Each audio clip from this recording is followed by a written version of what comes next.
Hello வணக்கம். இது உங்கள் சிவி ஜோன். எல்லாரும் எப்படி இருக்கீங்க? இப்போ பற்றி பயங்கரமான சண்டை வெடிக்குது. அதாவது நம்ம ப்ரொமோன்லேயே பார்த்துருப்போம் இந்த சண்டைகள் எதுக்காக வந்துச்சு அப்படின்னு.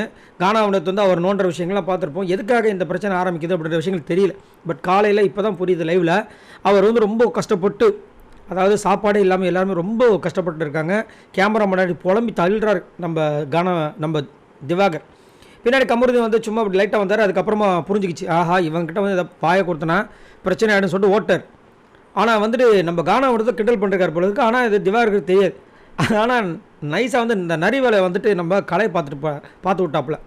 அவர் என்ன பண்ணுறாரு, திவாகர்கிட்ட போயிட்டு இந்த மாதிரி ஒன்று வந்துட்டவன் பின்னாடி இந்த கலாய்ச்சா நீ கவனிக்கலையா அப்படின்னு சொன்னோன்னு இவருக்கு பொங்கி அங்கே போய் நம்ம கேப்டன் பிரவீன் கிட்ட போய் சொல்லி அது அப்படியே பெருசாக வெடிச்சு, அதுக்கப்புறம் நீ பார்த்தியா யார் பார்த்தா சொல்லு அப்படின் போது பிரவீனும் பார்த்துருக்காரு இந்த விஷயத்த. ஆனால் பிரவீன் வேறு யாரோ பார்த்தாங்களா சொல்லுன்ற எவிடன்ஸ் இருந்தால் சொல்லு அப்படின்னு அவர் உங்களுக்கே தெரியும். பிரவீன் சுத்தமாக கேப்டன்ஷிப் சரியில்லை, செம்ம ஓர வஞ்சனை, செம்ம பயாஸ்டு. அதுவும் குறிப்பாக வினோத்துக்கும் இந்த கனி கேங்குக்கும் அநியாயத்துக்கு ஓவர் ஜாலராக போட்டுட்ருக்காரு. அது நேற்றுலேருந்து நம்ம பார்த்துட்டு தான் இருக்கோம்.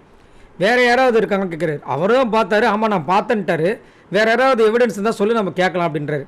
அதுக்கப்புறம் இவர் முட்டி மோதி எனக்கு பிடிக்கலன்னு சொல்லும்போது ஏன் அவங்க பண்ணுறாங்க அப்படின்னு பேசி கடைசியில் சரி இனிமேல் அவர் உங்கள் பக்கத்தை வர மாட்டார்னு சொல்லிட்டு வினோத் கிட்ட சொன்னால், வினோத் நான் என் இஷ்டத்துக்கு பண்ணுறேன், நான் பண்ணதை யார் பார்த்தா அப்படின்னு சொல்லிட்டு அவர் போய்ட்டு கலையை கூட்டு வந்துட்டார். கூப்பிட்டு நீ தான் சொன்னியம்மன் கலை உடனே டபாய்க்கிறார். யோ ஆமாம் நான் தானே சொன்னேன் திவாகர், அவர் சொன்னால் என்னையான்னு சொல்கிற, அப்புறம் எதுக்கு அங்கே போய் போட்டு கொடுத்தீங்க அப்படின்னு கேட்டால், அப்போ தானே ஒரு குழுன்னு இருக்கும். இவங்க ரெண்டு பேரும் அடிச்சுக்கிறத வெளியில் பார்க்கும்போது நல்லா ஜாலியாக இருக்குல்ல. ஒரு சில பேருக்கு பார்த்தீங்கன்னா சண்டை போடும்போது அதை பார்த்து ரசிப்பாங்க, வாவ் சூப்பராக இருக்குன்னு. அவங்க அடிச்சுக்கணும் பிடிச்சிக்கணும் முடிய பிடிச்சி இழுத்துக்கணும் இந்த மாதிரிலாம் சண்டை போட்டுருப்பாங்க. இவங்க எங்கேயும் பார்த்து ரசிப்பாங்க, சே என்னம்மா சண்டை போடுறாங்க ஐயா வாவ் அப்படின்னு.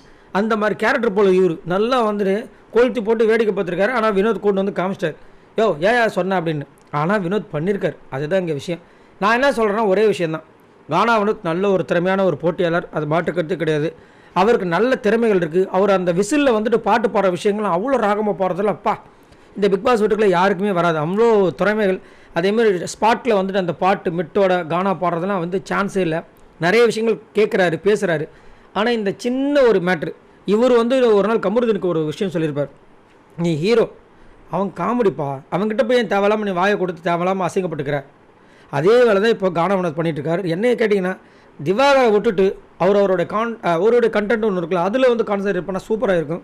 பார்க்கலாம் என்ன நடக்குதுன்னு. உங்களோட கருத்துக்களை சொல்லுங்கள். இங்கே இவர் பண்ணது உண்மை தான், ஆனால் அது கலை போட்டு கொடுத்ததுனால தான் வெளியே வந்துச்சு. ஆனால் பிரவீன் திரும்ப பயஸாக இருக்கார். ஏன் அதேமாதிரி ஏன் வினோத் திரும்ப திவாகரே நோண்டணும்? அதை விட்டுட்டு வேறு கண்டென்ட்டே இல்லையா அவருக்கு? ஏன்னா நல்ல திறமையான போட்டியாளர். அப்படின்னும் போது ஏன் அடுத்த விஷயத்தில் போகாமல் திரும்ப குண்டு சட்டிலே குதிரை ஓட்டணும்? மறக்காமல் கமெண்ட்ஸ் பண்ணுங்கள். பாய் நண்பர்களே.